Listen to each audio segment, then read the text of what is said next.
Horizontal magnetic field है ये, और इसमें एक चार्ज पार्टिकल को Q, एक चार्ज पार्टिकल है, इसको v स्पीड से हॉरिजॉन्टल से थीटा एंगल बनाते हुए प्रोजेक्ट कर रहा है।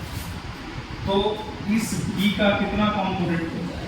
v का दो कंपोनेंट आएगा, एक हॉरिजॉन्टल कंपोनेंट, एक वर्टिकल कंपोनेंट। जिससे एंगल आता है उसमें क्या आएगा? v cos थीटा, और दूसरा इसमें क्या आएगा? v sin theta. अब यहाँ पर जो ये आपका हॉरिजॉन्टल कंपोनेंट है, हॉरिजॉन्टल कंपोनेंट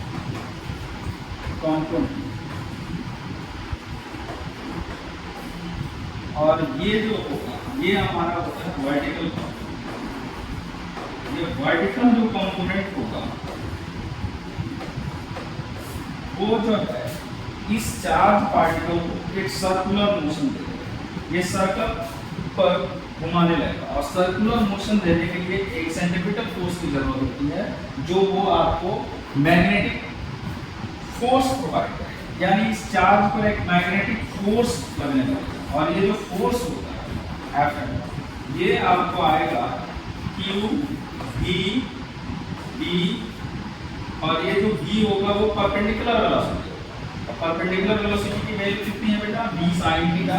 यानी ये आ गया आपको Q V B sin।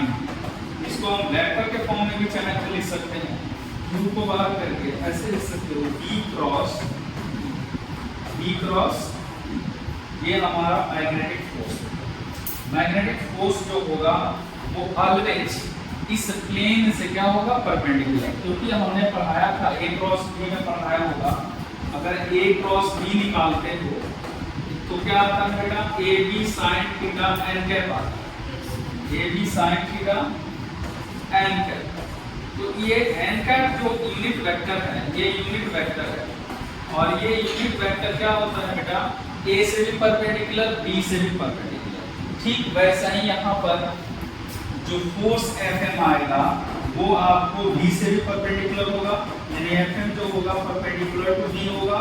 साथ ही साथ Fm जो होगा B से भी परपेंडिकुलर होगा, यानी Fm perpendicular to B also.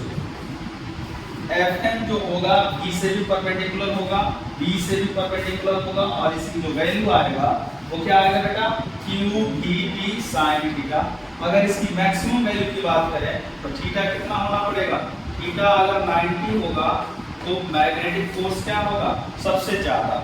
और मैक्सिमम मैग्नेटिक फोर्स कितना हो सकता है? मैग्नेटिक फोर्स जो है मैक्सिमम कितना होगा बेटा? ये होगा आपको थीटा 90 यहाँ पुट कर दोगे तो ये मिल जाएगा Q V B, और sin थीटा के वैल्यू 1, यानी Q V